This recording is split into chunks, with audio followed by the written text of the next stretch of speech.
Hello my dear students, welcome to Kalyani juniors. आज का ये जो सेशन है, इस सेशन में हम लोग क्लास 8 एनसीईआरटी का चैप्टर 3 डिस्कस करने वाले हैं। तो अभी तक हम 2 चैप्टर्स और 2 पोएम्स डिस्कस कर चुके हैं और आज का ये जो चैप्टर है, इस चैप्टर का टाइटल है ग्लिम्पसेस ऑफ द पास्ट।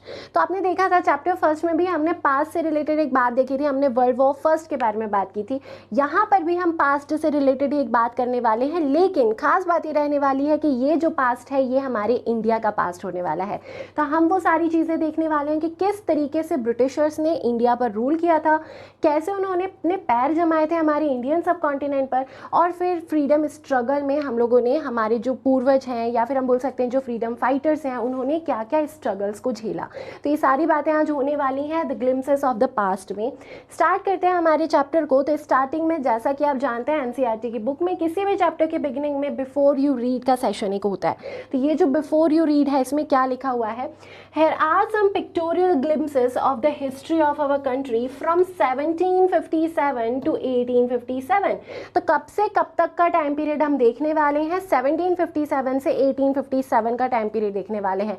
और इस चैप्टर में खास बात यह है कि ऑथर ने पूरी तरीके से ये जो फ्रीडम स्ट्रगल है, जिसे फर्स्ट वॉर ऑफ इंडिपेंडेंस बोला जाता है 1857 का, 1757 से 1857 का ये जो पूरा टाइम पीरियड है, इसको पिक्टोरियल वे में आपको समझाने की कोशिश की है। तो ये चैप्टर बहुत ही इंटरेस्टिंग होने वाला है और यदि आप ध्यान से देखेंगे तो इस टाइम ड्यूरेशन की हिस्ट्री पूरी तरीके से इमेजेस के थ्रू आपके सबकॉन्शियस माइंड में बैठ जाएगी। आगे लिखा हुआ है, these pictures and speech bubbles will help clarify your understanding of the conditions that led to the event known as the first war of independence in 1857। तो फर्स्ट वॉर ऑफ इंडिपेंडेंस बोला जाता है 1857 का जो वॉर है। तो ये जो पूरा आपका चैप्टर होने वाला है, इसमें जितने भी पिक्चर्स दी हुई हैं या फिर जो स्पीच बबल्स दिए हुए हैं, इन पिक्चर्स और इन स्पीच बबल्स के थ्रू आपको ये चीज़ क्लैरिफाई होगी कि क्या ऐसी कंडीशंस थी जिसने लेड किया first war of independence in 1857। मतलब जो रिवोल्ट हुआ था 1857 में, उसके पीछे का बैकग्राउंड क्या था, क्या कंडीशंस थी जिसकी वजह से हमारे इंडिया में रहने वाले लोगों ने, उस समय के लोगों ने इतना बड़ा एक स्टेप उठाने की कोशिश की और सबसे पहले विद्रोह करने की कोशिश की ब्रिटिश गवर्नमेंट की। तो ये सारी बातें आज के इस चैप्टर में हम लोग देखने वाले हैं। पिक्चर्स के थ्रू हम इन सब बातों को देखेंगे। तो देखिए, स्टार्टिंग में एक दिल्ली में एक फंक्शन हो रहा है और दिल्ली में उस फंक्शन की एक पिक्चर आपको नज़र आ रही है। इस पिक्चर में आपको नज़र आ रही है लता मंगेशकर जी। तो जो सिंगर है, फेमस सिंगर लता मंगेशकर जी, इनकी आपको यहाँ पर पिक्चर नज़र आ रही है। साइड में आप देखें तो आपको पंडित जवाहरलाल नेहरू दिख रहे हैं, उनके साथ में आपको लाल बहादुर शास्त्री नज़र आ रहे हैं और यहाँ पर बैठी हुई हैं इंदिरा गांधी।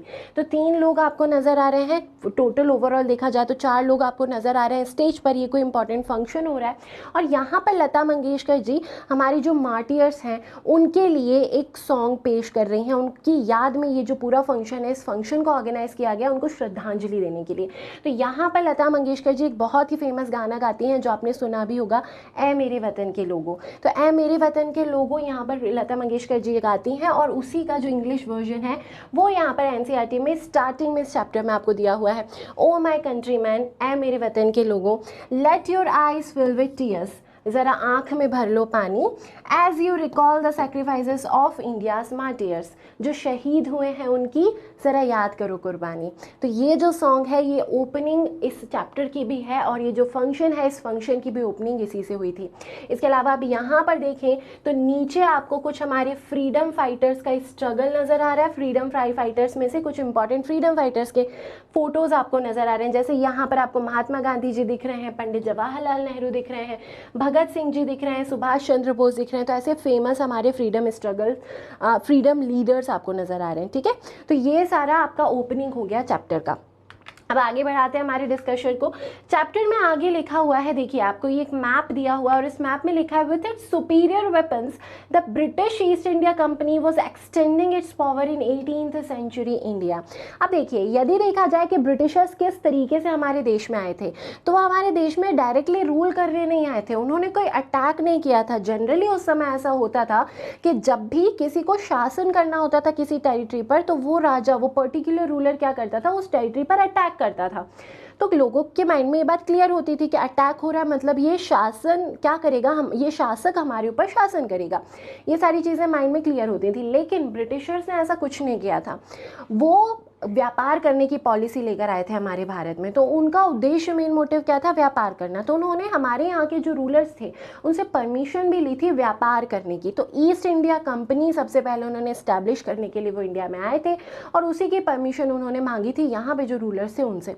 ये जो ईस्ट इंडिया कंपनी है, ये ईस्ट इंडिया कंपनी और ब्रिटिशर सबसे पहले कब आते हैं? तो अराउंड में 1600 AD जो है, आपको ध्यान देना है, 1600 AD में आना होता है सबसे पहले ब्रिटिशर्स का।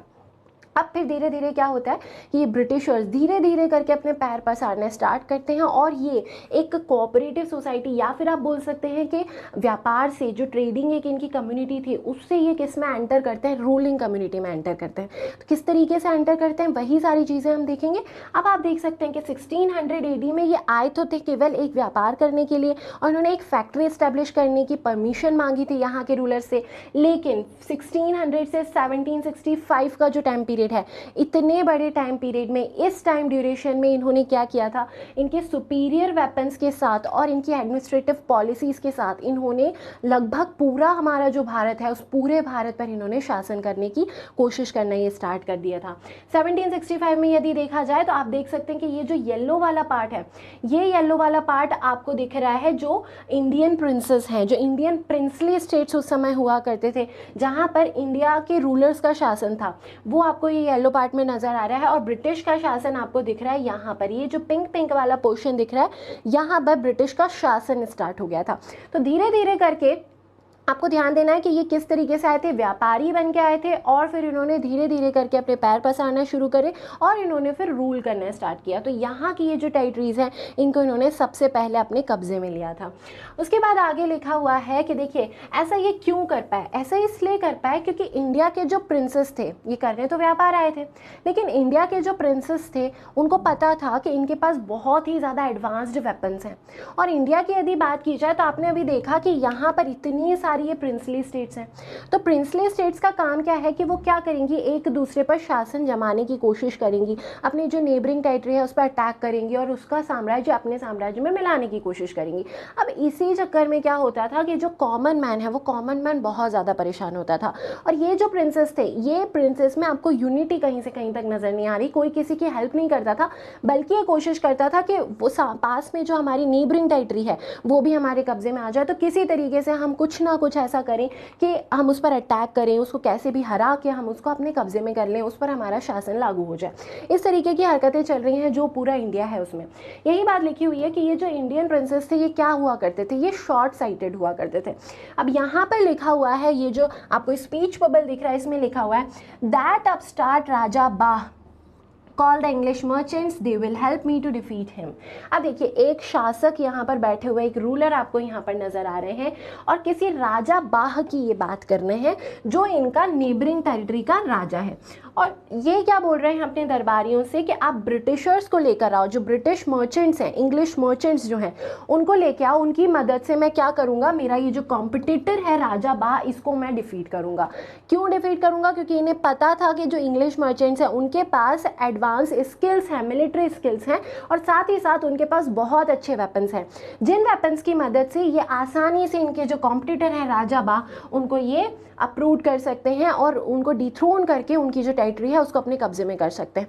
तो यहाँ पर आप देख रहे हैं कि जो इंडिया के प्रिंसेस हैं, जो इंडियन प्रिंसेस हैं, वो लॉन्ग टर्म में नहीं सोच रहे हैं कि आज तो हम ये ब्रिटिशर्स की मदद ले रहे हैं हमारे वॉर्स को पूरा करने के लिए, कल से ये हो सकता है कि इन्हीं एडवांस टेक्नोलॉजी, इन्हीं मिलिट्री स्किल्स के साथ कल से ये हो सकता है कि ये ब्रिटिशर्स हम पे हावी हो जाए और हमें ही वो अप्रूव कर दें। ये सारी चीज़ें ये प्रिंसेस नहीं समझ रहे हैं, ये शॉर्ट टर्म देख रहे हैं कि शॉर्ट टर्म में जो नेबरिंग टेरिटरी है उसको मैं अप्रूव कर दूं, किसकी मदद लेके? ब्रिटिशर्स की मदद लेके। तो इस तरीके से इन्होंने ब्रिटिश की जो मिलिट्री स्किल्स हैं उसको लेना शुरू किया। ये सारी चीज़ें यहाँ पे लिखी हुई हैं। यहाँ पे देखो एक वर्ड लिखा हुआ दिख रहा है जो कि अपस्टार्ट। अपस्टार्ट का मतलब होता है कॉम्पिटिटर, तो कॉम्पिटिटर जो है उसको अपस्टार्ट बोला जाता है। तो ये कहानी आपको समझ में है कि कैसे ये क्या करते थे, जो प्रिंसेस हैं वो मदद क्यों लेते थे? उनकी एडवांस मिलिट्री स्किल्स के कारण उनकी हेल्प लिया करते थे, जो भी छोटे मोटे इनको वॉर्स लड़ने हैं उन वॉर्स में। आगे वही चीज़ लिखी हुई है कि इंडियन प्रिंसेस क्या हुआ करते थे, शॉर्ट साइटेड। देखिए अब आगे आप देखें तो लिखा है they were unnecessarily fighting with each other. ये जो इंडियन प्रिंसेस और इंडियन स्टेट्स की बात है उसी के बारे में लिखा है कि क्या करते थे, आपस में बहुत छोटी छोटी बातों के लिए ये झगड़ा करते रहते थे। Some even sought the help of the British to resolve the conflict with other kingdoms. और कई बार इन्हें अदर किंगडम से जब रिजॉल्व करने होते थे अपने कॉन्फ्लिक्ट्स, तब भी ये किसकी मदद लिया करते थे, ब्रिटिशर्स की। मतलब कुछ ट्रीटी करने में भी ये ब्रिटिशर्स की मदद लिया करते थे, और इसके एवज में जो ब्रिटिशर्स थे वो क्या करते थे, इनसे टैक्स लेते थे या फिर इनसे बहुत ज़्यादा कुछ इनकम लेते थे, जिसकी वजह से ब्रिटिशर्स के पास वेल्थ बढ़ती जा रही थी। और ओवरऑल वो इस वेल्थ का यूज़ भी किस में करेंगे, अपनी जो मिलिट्री स्किल्स है उसको और ज़्यादा एम्पावर करने में भी वो इसकी हेल्प लेंगे। तो ये सारी कहानी इस तरीके से स्टार्ट होती है कि कैसे एक मर्चेंटाइल कंपनी रूलिंग कंपनी में बदलना स्टार्ट हो जाती है। अब देखिए आगे लिखा हुआ है द कंपनीज कन्क्वेस्ट, 1757 से 1849 की हम बात कर रहे हैं और कंपनी की कन्क्वेस्ट की बात कर रहे हैं। लिखा हुआ है the rivalries had the East India company and it could easily subdue Indian princess one by one.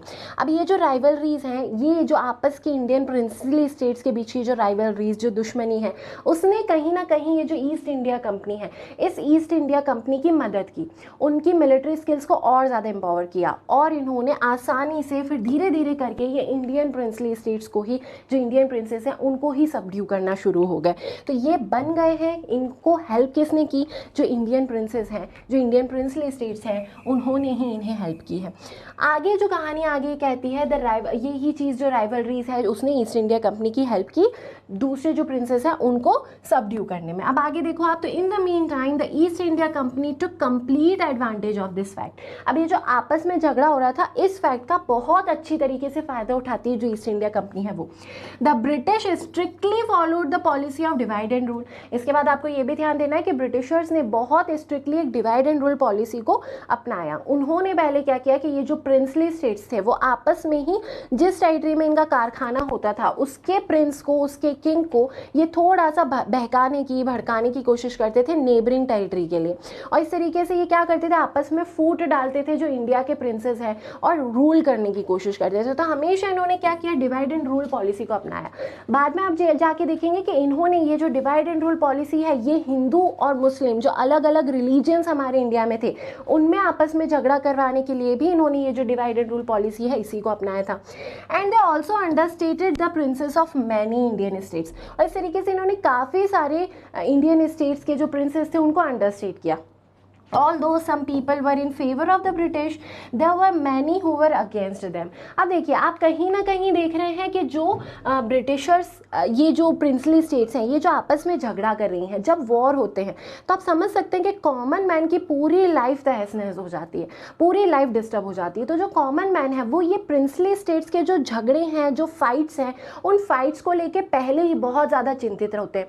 तो उन्हें कभी कभी कोई ऐसे कॉमन मैन होते हैं कि उन्हें ऐसा लगता है कि ठीक है चलो, ये आपस में, ये जो प्रिंसेस हैं ये आपस में लड़ते रहते थे, तो इससे बेटर तो ये है कि पूरे भारत पे ब्रिटिश का शासन हो जाए और आपस में हम लोग फिर सुख शांति से रहें।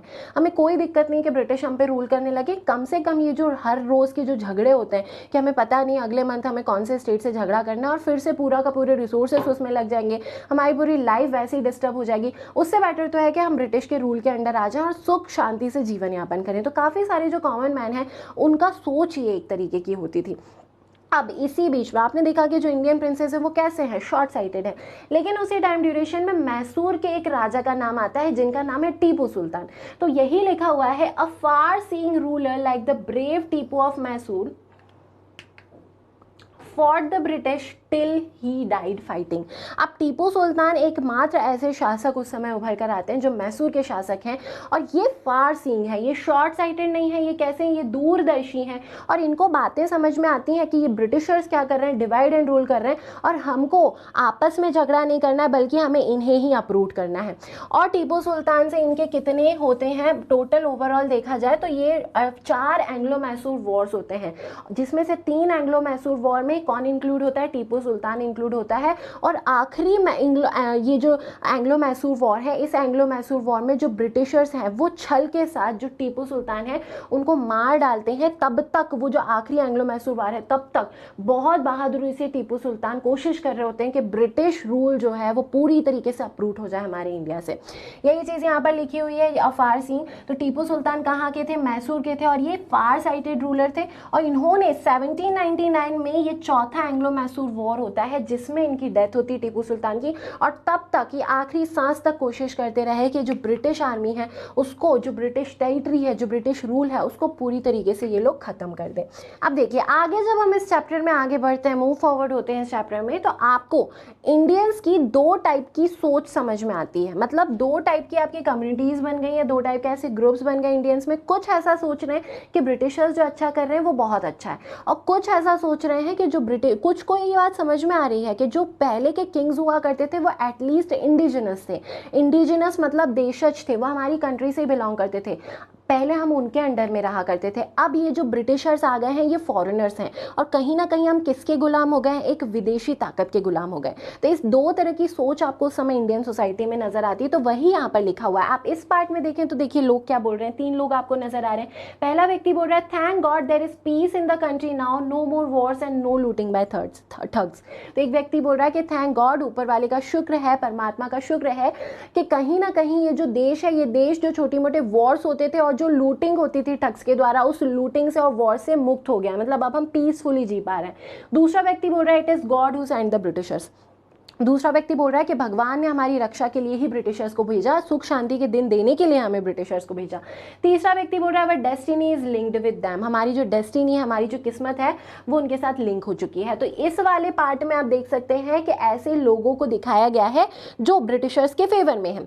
एक दूसरी सोच भी उस समय उभर कर आ रही है हमारे ही देश में। तो लोग बोल रहे हैं, यहाँ पर चार लोग खड़े हुए हैं, बोल रहे हैं, पहला व्यक्ति बोल रहा है the white man has killed और डिथ्रोन्ड अवर किंग्स। जो व्हाइट मैन आए हैं, जो गोरे लोग आए हैं, इन्होंने क्या किया, मार दिया हमारे राजाओं को और उन्हें डिथ्रोन कर दिया, उन्हें राजगद्दी से हटा दिया। बाद में बोला जा रहा है some kings were not good but after all they were of this land. कुछ राजा ऐसे होते थे जो बहुत अच्छे नहीं थे, लेकिन ओवरऑल इस बात का सेटिस्फेक्शन था कि वो हमारे देश के राजा हुआ करते थे। Now we have become slaves of foreigners, और अब हम किसके स्लेव्स बन चुके हैं, फॉरेनर्स के स्लेव्स बन चुके हैं। तो यही बात यहाँ पर लिखी हुई है कि दो तरह की सोच उस समय के कॉमन मैन में हमको नजर आती, कॉमन पीपल में हमको नजर आती है। आगे देखिए एक और कंडीशन थी, ब्रिटिशर्स ने बहुत कोशिश की कि वो सारी की सारी कमियां हमारे देश की जानने की कोशिश करें, और उन कमियों पर ही उन्होंने वार किया। तो सबसे पहली कमी तो उन्होंने ये देख ली कि जो प्रिंसली स्टेट्स के राजा हैं वो आपस में लड़ते झगड़ते रहते हैं। मतलब इस देश में यूनिटी नहीं है, तो यूनिटी नहीं है तो इन्हें आपस में ही लड़ाते जाओ, और फिर आखिरी में क्या कर लो कि पूरा ब्रिटिश एम्पायर इस्टेब्लिश कर लो, पूरा यूनिफाई कर दो इस इंडिया को और ब्रिटिश एम्पायर इस पर इस्टेब्लिश कर लो, क्योंकि आपस में लड़ते रहते हैं। पहली कमी तो उन्होंने ये देखी। दूसरी कमी उन्होंने ये देखी कि हमारा जो देश है यहाँ पर काफ़ी सारे सुपरस्टिशंस हुआ करते थे। जो रिलीजियस प्रीचर्स थे वो काफ़ी सारे सुपरस्टिशंस करवाते थे, और बहुत सारी ऐसी कुरीतियाँ थी जो हमारे देश पर हावी थी। कॉमन मैन भी जिससे बहुत ज़्यादा परेशान हुआ करते थे, जो सोसाइटी का वीकर सेक्शन हुआ करता था वो काफ़ी परेशान होता था। तो ब्रिटिशर्स ने क्या किया, वो जो ईविल प्रैक्टिसेस हैं, वो जो सुपरस्टिशंस हैं, उन सुपरस्टिशंस को हटाने की कोशिश की ताकि इनको फेवर मिल पाए, जो कॉमन मैन है उन कॉमन मैन का फेवर मिल पाए। तो इसी तरीके की कंडीशंस यहाँ पर लिखी दिख रही हैं, जैसे religious leaders preached ideas like untouchability and child marriage. तो उस समय ये जो रिलीजियस लीडर्स हैं इन्होंने कैसे कैसे आइडियाज़ दिए, अनटचेबिलिटी और चाइल्ड मैरिज के आइडियाज़ दिए। आपने देखा था कि आपको पता होगा कि वैदिक पीरियड के बाद में आया था आपका लेटर वैदिक पीरियड। तो लेटर वैदिक पीरियड में जो ब्राह्मणिज्म रिलीजन हुआ करता था, उस ब्राह्मणिज्म रिलीजन में काफ़ी सारी कुरीतियाँ ऐड हो गई। उसमें वर्ण सिस्टम, जो कास्ट सिस्टम है, वो कास्ट सिस्टम इस्टेब्लिश हो गया। अब कास्ट सिस्टम में क्या होता था, सबसे ऊपर की जो कास्ट होती थी वो होते थे ब्राह्मण्स, ब्राह्मण्स के बाद आते थे क्षत्रिय, क्षत्रिय के बाद आया करते थे वैश्य, और वैश्य के बाद आते थे शूद्र। तो सबसे ज़्यादा पावर्स किसके पास हैं, ब्राह्मण्स के पास है, सेकेंड नंबर पर क्षत्रिय के पास, और सबसे बेकार कंडीशन किसकी हुआ करती थी, जो शूद्र हुआ करते थे उनकी बेकार कंडीशन हुआ करती थी और उन्हें अनटचेबल्स माना जाता था। मतलब इतना ज़्यादा अनटचेबल माना जाता था कि उन्हें सोसाइटी में बीच में रेसिडेंशियल एरिया में रहने नहीं दिया जाता था, वो गाँव के बाहर रहते थे। और जब वो गाँव में एंटर करते थे तो वो कुछ ठोक पीट कर कुछ ढोल बजाते हुए आते थे ताकि सब लोगों को पता पड़ जाए कि वो जो शूद्र हैं वो आ रहे हैं, ताकि हम उन्हें देखें ना। क्योंकि कॉमन पीपल जो हाई क्लास के लोग हैं उनका ये सोचना था कि यदि हम किसी अनटचेबल को देख भी लेंगे तो हमारी आंखें पॉल्यूटेड हो जाएंगी। तो इस तरीके के कुछ सुपरस्टिशंस उस समय चल रहे हैं। इसके अलावा चाइल्ड मैरिज कर दी जाती थी। उस समय ऐसा था कि मुगल्स ने रूल किया, दिल्ली सल्तनत ने हमारे ऊपर रूल किया, तो ये दूसरे देश से जो दूसरे रिलीजन के लोग आए थे तो लोगों को ऐसा लगता था कि कहीं ऐसा ना हो कि ये शासक हमारी बेटियों से विवाह कर लें तो हमारा रिलीजन खत्म हो जाएगा और उनका रिलीजन हमारी कंट्री पर रूल करना स्टार्ट हो जाएगा। पूरा बहुलता में कौन सा रिलीजन आ जाएगा, जो रूलर्स आ रहे हैं उनका रिलीजन। तो ये क्या करते थे, बहुत छोटी उम्र में ही अपनी बेटियों का विवाह कर दिया करते थे, बहुत छोटी उम्र में, और उन्हें घरों में बंद रखते थे। तो इस तरीके की प्रैक्टिसेस उस समय आपको समझ में आना शुरू होती है। आगे देखिए, एक ये रिलीजियस प्रीचर आपको दिख रहा है, कैसे कैसे सुपरस्टिशन है कि रिलीजियस प्रीचर आम लोगों को बोल रहा है anyone who crosses the sea loses his religion. मतलब कोई भी व्यक्ति जो सी को क्रॉस कर देता है वो अपना रिलीजन लॉस कर देता है। इसके अलावा यहाँ पर आपको एक रिलीजियस प्रीचर ये बोलता हुआ दिख रहा है all the misery in the world is due to women. मतलब जो स्त्री है, जो विमेन है, उसी के कारण जितने भी दुख हैं दुनिया में वो हैं। तो इस समय आपको सती प्रथा और स्पेशली जो विमेन है, विमेन के लिए सोसाइटी बहुत ज़्यादा बेकार है। तो विमेन और शूद्रों का जो बोल सकते हैं एक फेवर लेने के लिए ब्रिटिशर्स ने ये जितनी भी प्रैक्टिस इन प्रैक्टिसेस को ख़त्म करने की कोशिश की। और उन्होंने देखा कि ये जो पाखंड हो रहे हैं ये भी क्या कर रहे हैं, समाज को खोखला कर रहे हैं। तो हम कहीं ना कहीं क्या कर सकते हैं, ये इन लोगों की फीलिंग्स के साथ खेलकर, उनको जीत कर हम क्या कर सकते हैं, इन पर रूल कर सकते हैं, उनको अपने काबू में कर सकते हैं। तो यही चीज़ आगे जाके ये ब्रिटिशर्स करते हैं। We learn about evil practices such as untouchability, sati, child marriage etcetera that were preached by the religious and orthodox leaders. आगे लिखा हुआ है, देखिए आप आगे देखें तो यही 1765 से 1836 के बीच में ब्रिटिश रूल की हम बात कर रहे हैं। अब देखिए, the truth was that Indians had lost self respect, the British scorned them. अब ब्रिटिशर्स ने क्या किया, उनको पता था कि यहाँ पर कितनी ज़्यादा ये ईविल प्रैक्टिसेस हो रही हैं, तो वो कहीं ना कहीं जो यहाँ पर रहने वाले इंडियंस थे उन इंडियंस के दिमाग में एक सेल्फ रिस्पेक्ट को ख़त्म करना चाहते थे। वो बोलना चाहते थे कि आपका जो देश है, ये आपका देश कैसा है, पिछड़ा हुआ है, और हम कैसे हैं, हम बहुत ज़्यादा सिविलाइज्ड लोग हैं। तो हम कहीं ना कहीं आपको शिष्टाचार सिखाने के लिए आपके देश में आ रहे हैं, हम आपका बुरा करने के लिए नहीं आ रहे हैं, हम आपका अच्छा करने के लिए आ रहे हैं, हम आपको सिविलाइज्ड बनाने के लिए आ रहे हैं इस देश में। और जब आप हमको एक्सेप्ट कर लोगे तो आपके यहाँ पर जैसी ये चीज़ें चल रही हैं, अनटचेबिलिटी, चाइल्ड मैरिज, सती प्रथा वगैरह, हम इसको ख़त्म कर देंगे। तो इस तरीके से ये कॉमन मैन का मन जीतने की कोशिश कर रहे थे। आगे देखिए, ये जो नेटिव्स हैं, हमारे भारत के जो लोग हैं, इन्होंने क्या सोच लिया, इन्होंने इस बात को सच भी मान लिया कि हम अनसिविलाइज्ड हैं और ब्रिटिशर्स हमारे भले के लिए आ रहे हैं। और कहीं ना कहीं ये जो नेटिव्स हैं, इन नेटिव्स के दिमाग में एक बात हो गई कि the natives are unworthy of trust, incapable of honesty. ये जो ब्रिटिशर्स हैं ये आपस में ये बात कर रहे हैं कि जो नेटिव्स हैं ये अनवर्दी हैं ट्रस्ट के लिए, इन पर विश्वास नहीं होना चाहिए। इसके अलावा ये इनकेपेबल ऑफ ऑनेस्टी भी है, मतलब ये किसी के लिए ईमानदार भी नहीं है। ट्रू अवर ऑनर, आगे ये यहाँ पर देखिए क्या लिखा हुआ है,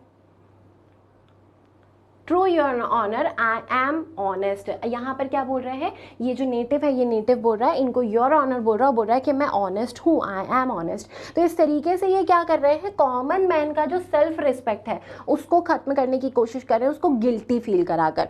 आगे आप यहाँ पर देखें तो being merchants the British wanted quick profits, their heavy taxes forced farmers to abandon their fields. अब यहाँ पर ब्रिटिशर्स ने शोषण करना शुरू कर दिया है जो फार्मर्स हैं उनका। उन्होंने बोला कि ये जो ब्रिटिशर्स हैं ये क्या हुआ करते थे, मर्चेंट्स होते थे। ब्रिटिशर्स वांटेड क्विक प्रॉफिट्स, और मर्चेंट्स का काम क्या है, जल्दी से वो प्रॉफिट गेन करना चाहते हैं। Their heavy taxes forced farmers to abandon their fields, और इनकी जो हैवी टैक्स वाली पॉलिसी थी उसने काफ़ी सारे फार्मर्स को मजबूर किया उनकी फील्ड्स छोड़ने के लिए। यहाँ पर आप देख सकते हैं बच्चों, man are taking all my crop. यहाँ पर देखिए ब्रिटिशर क्या बोल रहा है, you are still in arrears, if you don't pay next week I will send you to jail. मतलब ब्रिटिशर्स ऐसा करते थे कि जब कोई टैक्स पे नहीं कर पाता था तो टैक्स पे नहीं करने की वजह से उसको जेल में डाल दिया जाता था। तो यहाँ पर आप यही देख सकते हैं कि ये ब्रिटिशर क्या बोल रहा है कि आप अभी भी मेरे कर्ज में हैं, आप अभी भी मेरे अरियर्स में हैं, if you don't pay next week, यदि आप अगले सप्ताह तक पे नहीं करते तो मैं तुम्हें जेल में डाल दूंगा। और यहाँ पर ये कॉमन सा जो फार्मर है गरीब, वो क्या बोल रहा है, but your man are taking all my crop. और देखिए ये सारे मैन क्या कर रहे हैं, टैक्स के रूप में उनकी क्रॉप भी ले रहे हैं। तो ये जो फार्मर्स हैं ये जेल में जाने के डर से क्या करते थे, अपनी लैंड ही छोड़ देते थे। तो जब ये अपनी लैंड छोड़ते थे तो बहुत सारी लैंड पर भी किसका कब्जा हो जाया करता था, ब्रिटिशर्स का कब्जा हो जाया करता था। तो इस तरीके से ये क्या कर रहे थे, दिमाग से खेल रहे थे। ये कहीं ना कहीं हमें इमोशनली वीक करने की कोशिश कर रहे थे, कहीं ना कहीं ये हमें इकोनॉमिकली वीक करने की भी कोशिश कर रहे थे। अब आगे चलिए तो देखिए आगे क्या है। आगे लिखा हुआ है ब्रिटिश रूल को, ये आप देख रहे हैं 1765 से 1836 का टाइम पीरियड आप देख रहे हैं। Still the British invented other methods which give them more profits. और धीरे धीरे और भी मेथड्स ये लोग निकालते गए जिससे इन्हें ज़्यादा प्रॉफिट मिले। देखिए the goods manufactured in England should not have any import duty when brought into India. मतलब ये ब्रिटिशर्स क्या करते थे एक्चुअल में कि इंग्लैंड में जो भी गुड्स मैन्युफैक्चर हुए उनको जब ये इंडिया में लाते थे तो उस पर कोई भी इंपोर्ट ड्यूटी नहीं लगाते थे, कोई टैक्स नहीं लगाते थे। तो जो इंग्लैंड से आने वाला माल है वो यहाँ पर बहुत सस्ता मिलता था। वहीं ये क्या करते थे, the East India Company laws began to cripple Indian industries. और वहीं ये क्या करते थे, जो इंडिया में मैन्युफैक्चर होने वाले गुड्स हैं उन पर ये लोग हैवी टैक्स लगा देते थे। तो इंडिया में मैन्युफैक्चर होने वाला गुड्स आम लोगों के लिए महंगा होता था। तो आम लोग क्या करेंगे, जो चीज़ उन्हें सस्ती मिल रही है उस चीज़ को खरीदेंगे। तो ज़्यादातर जो आम लोग हैं वो ब्रिटिश से आने वाले, इंग्लैंड से आने वाले गुड्स को खरीदते थे। वो इंडिया में बनने वाले गुड्स को चाह के भी नहीं खरीद पाते थे क्योंकि उन पर इतना टैक्स लगा के उन्हें बहुत महंगा बना दिया जाता था, जेब पर भारी पड़ता था तो वो नहीं खरीद पाते थे। तो इस तरीके से धीरे धीरे करके जो इंडिया की जो देशज इंडस्ट्रीज हैं वो बंद होने लगी। और जो ये जो ईस्ट इंडिया कंपनी है इसका व्यापार तेजी से बढ़ने लगा, इसको ज़्यादा से ज़्यादा प्रॉफिट होने लगा क्योंकि लोग इसी का सामान तो खरीद रहे हैं, इंग्लैंड में मैन्युफैक्चर होने वाली चीज़ें ही तो खरीद रहे हैं वो। तो पूरा का पूरा रेवेन्यू किसके पास जा रहा है, इंग्लैंड जा रहा है, मतलब ब्रिटिशर्स के पास जा रहा है, ब्रिटेन जा रहा है। आगे आप देखें, inevitably famines allowed between 1822 and 1836 15 lakh Indians died of starvation. अब उसी समय एक और काम हो जाता है, ये सब टैक्स से तो परेशान है ही इंडियंस। उसी टाइम ड्यूरेशन में 1822 से 1836 के बीच में एक बहुत ही भीषण अकाल पड़ता है, फेमिन पड़ता है, सूखा पड़ता है। और उस टाइम ड्यूरेशन में और ज़्यादा ये जो फार्मर्स हैं ये टैक्स पे नहीं कर पाते ब्रिटिशर्स को। और जब ये टैक्स पे नहीं कर पाते तो बहुत सारे फार्मर्स जेल जाने के डर से अपनी जो पूरी लैंड है लैंड को छोड़ देते हैं। यहाँ पे देखो, the British policies ruined the expert artisans and their business. अब यहाँ पर आप देख रहे हैं कि जो एक्सपर्ट आर्टिसंस हुआ करते थे, जो हमारे यहाँ के कारीगर हुआ करते थे, उनके बिजनेस को पूरी तरीके से ब्रिटिशर्स ने खत्म कर दिया और फार्मर्स को तो ये पूरी तरीके से खत्म कर ही रहे हैं। तो इस तरीके से एक एक सेक्शन को नुकसान पहुंचाने की कोशिश कर रहे हैं ब्रिटिशर्स कि ये लोग इतने ज़्यादा परेशान हो जाएं कि ये खुद ही हमारा रूल को एक्सेप्ट कर लें। अब जिस तरीके से थोड़ी देर पहले आपने टीपू सुल्तान के बारे में पढ़ा कि टीपू सुल्तान एक बहुत ही फार साइटेड प्रिंसेस हुआ करते थे बाकी के प्रिंसेस की कंपैरिजन में देखा जाए तो यहाँ तक chapter 3 glimpses of the past की बात की जाए तो हम क्या क्या देख चुके हैं। हम कंपनी के कन्क्वेस्ट को डिस्कस कर चुके हैं, हमने ब्रिटिश रूल के बारे में देखा और ओवरऑल हमने ये बात डिस्कस की कि किस तरीके से ब्रिटिशर्स ने अपनी पैठ जमाने की कोशिश की थी इंडिया में, इंडिया के लोगों को ही गिल्टी फील कराकर। अब जब ये एजुकेशन की पॉलिसी लेकर आए हैं तो इसका क्या रिफॉर्म्स होंगे, काफ़ी सारे ऐसे एजुकेटेड लोग होंगे इंडिया में जो आके बाकी के लोगों को एजुकेट करने की कोशिश करेंगे। तो अगले सेशन में, अगले वीडियो में इन्हीं सारी बातों को हम डिस्कस करने वाले हैं। उन इम्पॉर्टेंट रिवॉल्यूशनिस्ट्स के बारे में हम लोग डिस्कस करेंगे जो भारत में पैदा हुए और उन्होंने सबसे पहले भारतीयों के दिमाग में ये बात डाली कि ब्रिटिशर्स आप पर रूल कर रहे हैं और आपको उनसे निजात पानी है। तो ये आगे कंटिन्यू करेंगे सीरीज़ को। तब तक के लिए thanks for watching and take care.